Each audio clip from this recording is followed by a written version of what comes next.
오늘 아침 우리에게 주시는 하나님 말씀은 요한복음 1장 43절에서 51절까지의 말씀입니다.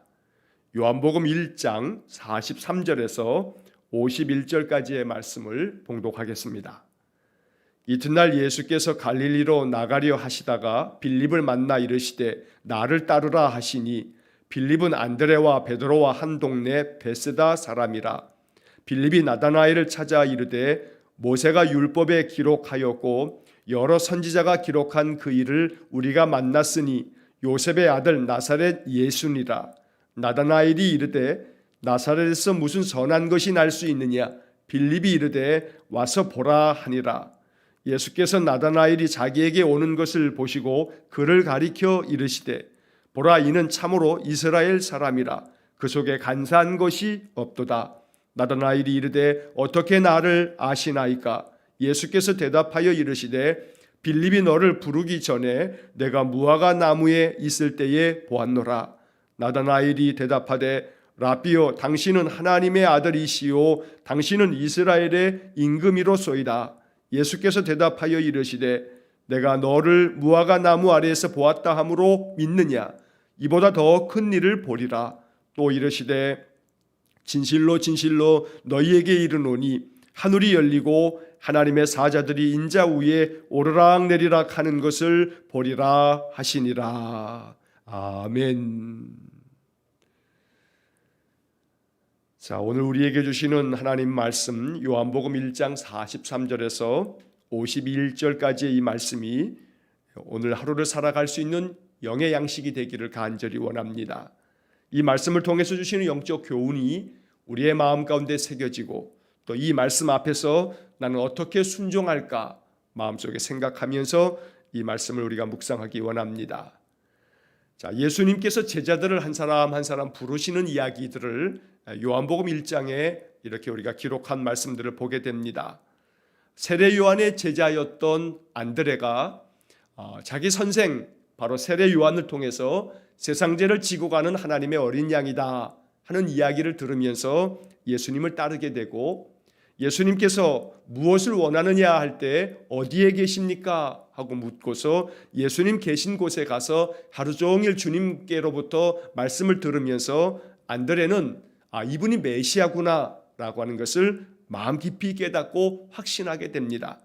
그래서 안드레가 그의 형제인 베드로에게, 시몬에게 우리가 메시아를 만났다 이야기를 하고, 그래서 시몬도 예수님께 나아가 예수님의 신실한 제자가 되어지게 됩니다.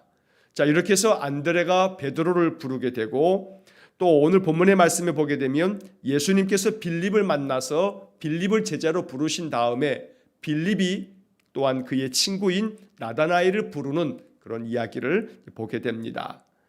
공관복음, 마태, 마가, 누가복음에 보게 되면 예수님께서 제자들을 부르시는 이야기들이 기록되어져 있는데, 요한복음에서 예수님께서 제자들을 부르시는 이야기가 어제 보았던 말씀과 이제 오늘 본문의 이야기 속에서 아주 짤막하게 나오게 됩니다. 공관복음에는 예수님의 제자들의 명단이 나오기도 합니다만, 요한복음에는 예수님의 12 제자들의 명단, 그 이름이 나오지는 않습니다. 어제 보았던 본문의 말씀하고 오늘 나오는 이 본문의 말씀 속에서만 예수님께서 제자들을 부르시는 이 짧은 이야기들이 요한복음에 기록되어져 있을 뿐입니다. 자, 예수님의 12 제자들에 대해서는 먼저는 마태복음 10장 2절에서 4절까지의 말씀에 보면 예수님의 12 제자들의 이름이 쭉 기록되어져 있습니다. 예수님의 12 제자들의 그 이름을 곡을 붙여서 노래말로 이렇게 만들어 놓은 예수님의 12 제자의 그 이름, 바로 그 12 제자의 노래가 있습니다. 자, 오늘 우리 12 제자들에 대한 이야기를 이 요한복음에서 이렇게 짧게 기록하면서 요한복음에는 12 제자의 그 명단이 다 나오지 않기 때문에 제가 이 부분의 이야기를 함께 나누면서 예수님의 12 제자의 그 노래를 한번 부르도록 하겠습니다. 여러분 오늘 예배 드리고 난 후에도 또 이 예배 영상을 또 유튜브에 올리게 되면 한 번씩 보시면서 이 12 제자의 노래를 한번 좀 익혀보시면 좋겠습니다. 자, 마태복음 10장 2절에서 4절까지의 이 12제자의 명단을 기초로 해서 만들어진 그런 노래가 됩니다. 베드로와 안드레 야고보 요한 빌립과 바돌로메 도마와 마테 알페오의 아들 되는 야고보와 시몬과 다데오와 가룟 유다라. 자, 이렇게 해서 12명의 이름이 다 들어가 있는 그런 노래를 통해서 12제자의 이름을 우리가 이렇게 익히곤 합니다. 자, 이 마태복음 10장 2절에서 4절까지 나오는 이 12제자의 명단 가운데 바돌로메라고 하는 명단 이름이 나옵니다. 예수님께서 베드로와 안드레 또 야고보 요한 이 제자들을 갈릴리 그 바닷가에서 부르고 난 다음에 그 다음에 이어지는 그 이름이 빌립 그리고 바돌로메 이렇게 나오게 됩니다. 자, 오늘 이 요한복음 1장 이 43절에서 이하에 나오는 말씀에서는 이제 빌립과 바돌로메를 부르시는 이야기가 오늘 요한복음에 기록되어져 있는 것입니다. 자, 43절의 말씀을 보시게 되면 이튿날 예수께서 갈릴리로 나가려 하시다가 빌립을 만나 이르시되 나를 따르라 하시니. 자, 예수님께서 빌립을 부르십니다. 제자로 부르시는 겁니다. 나를 따르라 이렇게 말씀합니다. 자, 이때 빌립이 주님을 따르며 주의 제자가 되어집니다. 자, 여기서 먼저 우리가 이 본문을 읽으면서 이 43절에 갈릴리라고 하는 이 지명을 좀 마음 가운데 이렇게 묵상할 필요가 있습니다. 예수님께서 갈릴리로 나가려 하시다가 빌립을 만나고 나를 따르라 이렇게 기록되어져 있습니다. 갈릴리는 바로 이 가나안 땅 저 북쪽에 있는 작은 호수입니다. 그런데 이 갈릴리는 이스라엘 사람들에게는 그 갈릴리 주변에 사는 사람들은 갈릴리 호수 혹은 또 갈릴리 바다 뭐 긴네렛 호수 뭐 이렇게도 부르곤 했습니다. 자, 그런데 이 갈릴리라고 하는 이 지명 이곳은 사실 유대의 역사 가운데서 이 갈릴리는 참 여러 가지 가난하고 또 힘들고 어려운 사람들의 정착지로 주로 불려지는 곳이 갈릴리였습니다. 그 갈릴리라고 하는 것은 이 땅에서 실패한 사람들, 가진 것 없는 사람들, 많은 사회적 약자들이 인생의 삶이 너무나 고달프고 힘들어서 어찌할 수 없어서 흘러 들어가는 곳이 바로 갈릴리였습니다. 그래서 갈릴리 사람들이라고 하는 것은 유대인 사회에서 그렇게 귀하게 여겨지지 않는 그런 사람들을 일컬을 때 갈릴리 사람 이렇게 부르기도 하고, 갈릴리 사람들은 주로 대부분 갈릴리 호수에서 고기 잡아서 그 생계를 이어가는 그런 사람들이 대부분이었습니다. 그래서 예수님의 제자들 중에서도 거의 한 반 정도 넘게는 바로 갈릴리의 어부 출신들이 많았던 겁니다. 자, 이 말은 예수님께서 그 제자들을 부르실 때 저 예루살렘, 바로 수도인 성읍 예루살렘에 가서 거기서 명망가들의 자제들을 자기의 제자로 부르시는 것이 아니고 이 땅에서 없는 자들, 배우지 못한 자들, 힘없는 자들, 실패를 경험하고 결국은 인생의 마지막 종착역처럼 찾아온 이 갈릴리에 사는 사람들에게 주님께서 찾아가셔서 그들 중에서 제자를 부르셨다라고 하는 것, 이게 바로 예수님께서 제자를 갈릴리에서 주로 부르시는 것에 대한 아주 굉장히 중요한 영적 교훈이 여기에 있다는 겁니다. 예수님의 관심은 예루살렘에 있지 않았습니다. 예수님의 관심은 가난하고 연약한 자들이 많이 살고 있었던 갈릴리에 있으셨던 겁니다. 그래서 갈릴리에서 주님은 많은 사역을 펼치시게 되고 갈릴리 주변에 있는 여러 성읍들에서 예수님은 많은 능력과 기적들을 베푸셨던 겁니다. 실제로 우리가 복음서를 읽어보게 되면 예수님께서 예루살렘에서 행하신 기적은 얼마 되지 않습니다. 오히려 예수님은 갈릴리 그 주변에서 많은 기적들을 베푸셨던 겁니다. 그만큼 갈릴리가 복음서에서는 아주 매우 중요한 영적 의미가 있다라고 하는 것을 우리가 생각해 보아야 합니다. 예수님의 관심은 힘없고 연약하고 가지지 못하고 이 땅에서 실패한 사람들을 찾아가셔서 그들을 위로하시고 그들을 다시금 회복시켜 주시고 그들을 제자로 부르시고 그들로 하여금 새로운 인생을 살도록 만들어 주시는 것, 이게 바로 예수님의 관심이다라고 하는 것을 우리가 기억해야 되는 것입니다. 자, 이렇게 예수님은 갈릴리에서 이 빌립을 만나면서 나를 따르라 말씀하십니다. 자, 그 다음 이어지는 44절에 보니까 빌립은 안드레와 베드로와 한 동네 베세다 사람이라. 베세다 사람이라. 자, 이 베세다라고 하는 이 성읍은 갈릴리 주변에 있는 작은 그러한 성읍입니다. 베세다, 또 가버나움, 바로 이런 것들이 갈릴리 주변에 있는 그런 성읍들인데, 바로 이 성읍들에서 예수님께서 여러 제자들을 부르시게 되는데, 오늘 44절에 보니까 이 베세다 출신이 빌립뿐만 아니고 안드레와 베드로도 이 베세다 사람이라, 같은 고향 사람이라 라고 하는 것을 알려주고 있는 것입니다. 자, 예수님께서 이렇게 갈릴리에서 바로 빌립을 부르심으로써 빌립이 주님의 제자가 됩니다. 빌립을 부르시고 난 다음에 빌립이 주님께 어떻게 했는가라고 하는 것들의 이야기는 생략되어 있습니다만, 그 다음에 이어지는 45절의 말씀에 보면 빌립이 자기의 친구 나다나엘을 찾아가서 바로 우리가 메시아를 만났다 하는 이야기를 이렇게 전해주고 있는 것으로 봤을 때, 빌립이 예수님을 따라가서 주님을 메시아로 또 만나게 되어지는 것을 우리가 알 수가 있는 것입니다. 그래서 우리는 이 43절의 마지막에 나오는 이 말씀, 나를 따르라 라고 하는 이 말씀이 오늘 아침 주님께서 나에게 주시는 주의 음성이 될 수 있기를 간절히 축원합니다. 나를 따르라. 주님은 빌립만을 부르신 것이 아니고 우리 모두를 부르고 계시는 겁니다. 이 말씀을 내게 주시는 주님의 음성이다 라고 믿는 사람들은 오늘 아침 주님께로부터 이러한 음성을 성경을 통해서 듣는 겁니다. 나를 따르라. 2022년 올 한 해 동안에 너는 나를 따르라 라고 주님은 오늘 이 성경 43절을 통해서 우리 각 사람에게 말씀하고 있는 겁니다. 결정은 우리의 몫입니다. 내가 결정하고 내가 이 주님의 말씀 앞에 응답하는 것입니다. 하나님께서는 내 마음 가운데 자유의지를 주셨기 때문에 주님은 이렇게 부르시지만 내가 이 부름에 응답하지 않으면 주님과 나는 관계없는 삶이 되어지는 겁니다. 그러면 나는 주님을 정말로 나의 구세주로 내가 주님을 경험하기보다는 그냥 많은 유대인들이 그랬던 것처럼 주님이 말씀하실 때만 한 번씩 따라가 보면서 그냥 관중, 청중에 불과한 사람이 되고 말 것입니다. 나를 따르라 하신 말씀 앞에 응답한 사람들이 주님의 제자가 됩니다. 그렇게 주님의 제자가 된 사람들이 주님의 놀라운 역사와 주님의 그 놀라운 하늘의 말씀을 듣게 된다는 것입니다.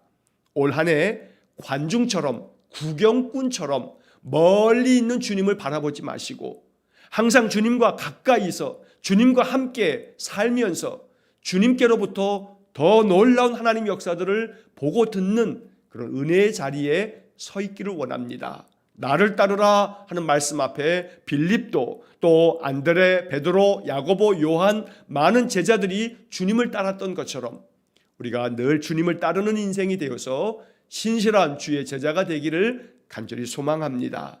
자, 이어지는 45절의 말씀에 보면 이제 빌립이 예수님 만나고 난 다음에 자기의 친구 나다나엘을 찾아갑니다. 45절에 보면 빌립이 나다나엘을 찾아 이르되, 찾아갑니다. 안드레가 그의 형제 베드로를 찾아갔습니다. 빌립도 예수님 만나고 난 다음에 나다나엘을 찾아갑니다. 예수님 만난 사람들은 이 내가 만난 예수님을 전하기 위해서 또 다른 사람들을 찾아가고 있는 겁니다. 오늘 이 영적 교훈이 우리의 마음 가운데 순종해야 할 말씀으로 다가오기를 간절히 축원합니다. 우리도 또한 찾아가야 합니다. 우리도 사람들을 만나야 합니다. 대면으로 만나기 어려우면 비대면으로 충분히, 어제도 말씀드렸습니다만 이 디지털 시대에 이 스마트폰으로 우리는 계속해서 사람들을 문자로도 보내서 이렇게 만날 수 있고 또 전화를 통화하면서도 만날 수 있습니다. 빌립이 나다나엘을 찾아가서 이야기합니다. 모세가 율법에 기록하였고 여러 선지자가 기록한 그 일을 우리가 만났으니 요셉의 아들 나사렛 예수니라. 여러분, 여기 이 45절에서 빌립이 나다나엘에게 이야기한 이 부분의 이야기는 모세가 율법에 기록하였고 여러 선지자가 기록한 그이, 바로 그게 누구냐면 메시아를 말하는 겁니다. 성경의 신명기의 말씀을 비롯해서 율법서의 여러 곳에서 그리고 선지자들의 많은 선지서에서 바로 하나님께서 우리 인생들을 구원하시기 위해서 메시아를 보내주신다라고 하는 그런 말씀들이 여러 곳에서 기록되어져 있습니다. 그래서 오늘 이 빌립은 바로 모세가 율법에 기록하였고 또 여러 선지자들이 기록한 그분, 바로 그 메시아를 우리가 만났다라고 이야기하는 겁니다. 그분이 누구냐면 바로 요셉의 아들 대신 나사렛 예수다라고 말합니다. 자, 여기서 예수님을 나사렛 예수라고 부르는데 예수님께서 나사렛에서 성장하셨기 때문에 나사렛 예수라고 부릅니다. 예수님의 고향은 베들레헴이지만 예수님께서 호적하러 내려갔다가 베들레헴에서 태어나신 것이고 예수님이 어려서부터 성장했던 곳은 바로 나사렛이었던 겁니다. 그래서 예수님을 일컬어 나사렛 예수라고 부릅니다. 역시 나사렛 역시 마찬가지로 이 갈릴리 주변에 있는 작은 성읍입니다. 그래서 우리가 오늘 보았던 벳세다, 그리고 또 나사렛, 그리고 또 우리가 이 복음서에서 자주 보게 되는 가버나움, 이게 바로 이 갈릴리 주변에 있는 주요 성읍들이 되는 것입니다. 자, 그런데 이제 이 이야기를 듣고 난 다음에 나다나엘이 이렇게 말합니다. 46절, 나다나엘이 이르되 나사렛에서 무슨 선한 것이 날 수 있느냐? 빌립이 이르되 와서 보라 하니라. 자, 여러분, 이 나다나엘의 이 이야기는 나사렛에서 무슨 선한 것이 날 수 있느냐? 왜냐하면 빌립이 우리가 메시아를 만났다, 그 메시아는 바로 나사렛에 사는 그 예수라고 하는 분이다 라고 이야기를 전해 주었기 때문에 나다나엘이 이렇게 말하고 있는 겁니다. 나사렛에서 무슨 선한 것이 날 수 있느냐? 어떻게 나사렛에서 메시아가 날 수 있겠느냐? 그거는 틀렸다 말하는 겁니다. 왜냐하면 유대인들은 선지자들의 그 글을 통해서 바로 장차 메시아는 미가 선지자가 그 미가서에 기록한 것처럼 바로 한 왕이 날 것인데 그분은 베들레헴에서 유대 땅 작은 성읍 베들레헴에서 날 것이라고 예언하고 있기 때문에 바로 유대인들은 베들레헴에서 메시아가 날 것이라, 유대인의 왕이 날 것이라 라고 하는 것을 그들이 전통적으로 알고 있었던 겁니다.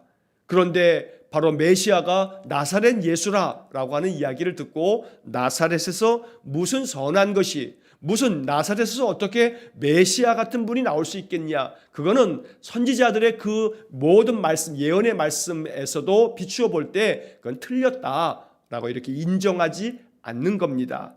그러자 빌립이 나다나엘에게 이야기합니다. 와서 보라. 네가 와서 보면 이분이 메시아인 것을 알게 될 거다라고 이렇게 이야기하며 주님께 오라고 청하고 있는 겁니다. 자, 여기서 우리는 이 지금 빌립이 자기의 친구인 나다나엘을 부르고 있는데 요한복음에는 그 이름이 나다나엘 이렇게 나오고 다른 복음서에서 예수님 제자 명단에서는 나다나엘이라고 하는 이름이 나오지 않고 그 대신에 같은 이름이기도 한 바돌로메라고 하는 이름으로 나옵니다. 성경학자들은 거의 대체로 다 이 나다나엘, 요한복음에 나오는 이 나다나엘이 다른 공간복음 마태, 마가, 누가복음에 나오는 바로 바돌로메가 같은 사람이다 라고 이렇게 해석하고 있습니다. 바돌로메라고 하는 것은 사실은 이름은 아닙니다. 바돌로메라고 하는 것은 바자가 아들이라고 하는 뜻이고 돌로메라고 하는 것은 이름입니다. 그러니까 바돌로메라고 하는 것은 돌로메의 아들, 이런 뜻을 가지고 있는 겁니다. 그래서 돌로메의 아들인 바돌로메, 바로 그의 본 이름이 요한복음에서는 나다나엘 이렇게 기록되어져 있는 겁니다. 여러분 아마도 복음서를 읽으실 때 바디메오, 이 소경되었던 이 거지 바디메오라고 하는 이름을 여러분 아실 겁니다. 이 바디메오도 마찬가지입니다. 앞에 바자는 아들, 그 다음에 디메오, 그러면 디메오의 아들, 그래서 바디메오 이렇게 부르는 겁니다. 요한복음에서 예수님께서 바로 이 베드로에게 요한복음 이제 마지막 21장에서도 바요나 시모나라고 하는 이야기도 나오는데 바요나 시몬, 여기서도 앞에 바는 아들, 요나, 그러면 요나의 아들 시몬 이렇게 말하는 겁니다. 그래서 안드레와 베드로의 그 아버지가 요나였구나라고 하는 것을 우리가 이렇게 알 수 있다는 겁니다. 이러한 것들은 성경을 읽으면서 우리가 이제 참고적으로 이해하시면 되겠고, 바로 예수님의 12 제자의 명단 가운데 나오는 바돌로메가 요한복음에서는 나다나엘이라고 하는 이름으로 나온다는 것, 이것을 여러분들이 알면서 이제 본문을 묵상하면 좋겠습니다. 자, 나다나엘은 편견을 가지고 있습니다. 선입관을 가지고 있는 겁니다. 나사렛에서 무슨 선한 것이 날 수 있느냐? 어떤 지역에 대한 편견뿐만 아니라 이것은 사람에 대한 편견이기도 합니다. 우리 안에도 역시 마찬가지입니다. 어떤 지역에 사는 사람은 이렇다라는 그런 어떤 선입관이 있고 편견이 있습니다. 또 사람에 대해서도 저 사람은 저렇구나라고 하는 그러한 선입관과 편견을 가질 때가 있습니다. 나다나엘이 지금 그러한 모습을 보이고 있다는 겁니다.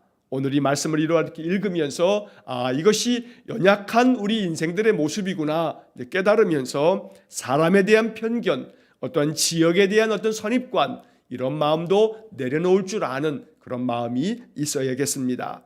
자, 빌립의 이야기를 전해 듣고 나다나엘이 예수님을 찾아가는 겁니다.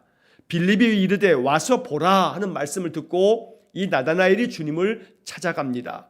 자, 47절에 보면 예수님께서 이제 나다나엘이 자기에게 오는 것을 보시게 됩니다. 나다나엘이 그냥 빌립의 이야기를 듣고 이야기를 듣는 것으로 끝난 것이 아니라 와서 보라 하는 이야기를 듣고 주님께 지금 나아가고 있는 것, 이게 바로 예수님이 제자들이 바로 주님께로부터 이렇게 선택받는 아주 중요한 이유이기도 합니다. 무언가를 듣게 되면 그 들은 이야기를 그냥 아무렇지도 않은 것처럼 지나 흘려보내는 것이 아니고 마음에 담아두고 그 들은 말씀 앞에서 말씀대로 따라가는 그런 모습을 보이고 있다는 겁니다. 와서 보라 하는 친구의 이야기를 듣고 자기가 생각한 것처럼 뭐의 나사렛에서 선한 것이 나겠어 라고 무시해버렸다면 이 나다나엘은 예수님을 만나지 못했을 겁니다. 어떠한 이야기든지 그냥 헛되이 듣지 아니하고 어느 것 하나든지 다 잘 경청해서 내 마음 가운데 하나님 주신 음성처럼 들을 수 있다면 그 속에서 하나님의 역사를 경험하게 된다는 것입니다. 자, 이렇게 나다나엘이 예수님께로 나아갈 때 예수님께서 나다나엘이 오는 것을 보시고 이렇게 이야기를 하십니다.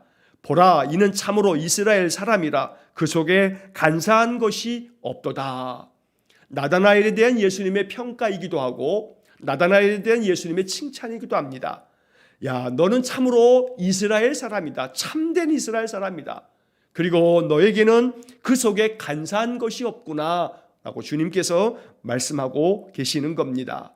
오늘 이 나다나엘이 어떤 성품의 사람인지, 그가 주님 앞에 어떠한 모습으로 이렇게 보이고 있는지를 우리가 알 수가 있습니다. 예수님께서 나를 보실 때 나에게 이렇게 칭찬해 주신다면 얼마나 좋을까 생각해 봅니다. 너 속에는 간사한 것이 없구나. 여러분, 이것이 얼마나 아름다운 말씀인지 모릅니다. 하나님의 거룩한 백성으로 살아가는 신자들이 그 속에 간사한 것이 없고 진실되고 거짓이 없다면 그 사람은 거룩한 사람일 것입니다. 내 속에 인간적인 여러 가지 깨와 그런 인간적인 죄와 악한 마음이 가득 찬 것이 아니라 정말로 아주 주님께서 칭찬하실 만한 그러한 정직함으로 진실함으로 내 심령이 그렇게 세워져 가는 것. 그래서 네 속에 간사한 것이 없도다. 오늘 이 주님의 말씀처럼 우리 또한 나다나엘과 같이 이러한 칭찬받는 그러한 진실한 신자가 될 수 있기를 간절히 원합니다. 자, 예수님께서 이렇게 말씀하시는 것을 듣고 나다나엘이 이야기를 합니다. 48절, 나다나엘이 이르되 어떻게 나를 아시나이까? 예수께서 대답하여 이르시되 빌립이 너를 부르기 전에 내가 무화과 나무 아래에 있을 때 보았노라. 나다나엘은 자기에 대해서 너는 참으로 이스라엘 사람이고 내 속에는 간사한 것이 없구나 하는 말씀을 듣고 이 나다나엘은 어떻게 나를 아십니까? 나의 사람됨을, 내가 어떤 사람인지 주님 어떻게 아십니까? 하고 지금 묻고 있는 것입니다. 여기서 이제 그 다음에 예수님의 대답, 빌립이 너를 부르기 전에 내가 무화과 나무 아래에 있을 때 보았노라. 여러분, 이게 아주 참 중요한 관용적인 표현입니다. 자, 이 표현에 대해서는 매일 성경 묵상책을 가지고 있으신 분들은 그 본문 아래에 보시면 작은 글씨로 이렇게 설명되어져 있는 것을 보실 수가 있습니다. 랍비 문헌에서 종종 무화과 나무의 그늘은 묵상과 기도의 장소를 나타낸다. 무화과 나무 아래에 있을 때는 율법을 연구하거나 묵상하고 있을 때를 의미하는 관용구일 수 있다. 이런 설명이 아마 써 있을 겁니다. 다시 말해서 무화과 나무 아래에 있다라고 하는 것은 유대인들이 이 무화과 나무 그늘 아래에 앉아서 묵상하고 또 말씀 율법을 읽고 또 기도하는 그러한 모습을 무화과 나무 아래에 있다, 이렇게 관용적으로 표현한다는 겁니다. 그래서 예수님께서 나다나엘에게 빌립이 너를 부르기 전에 네가 무화과 나무 아래에서 말씀을 묵상하고 기도하는 것을 내가 보았다라고 말씀하고 있는 겁니다.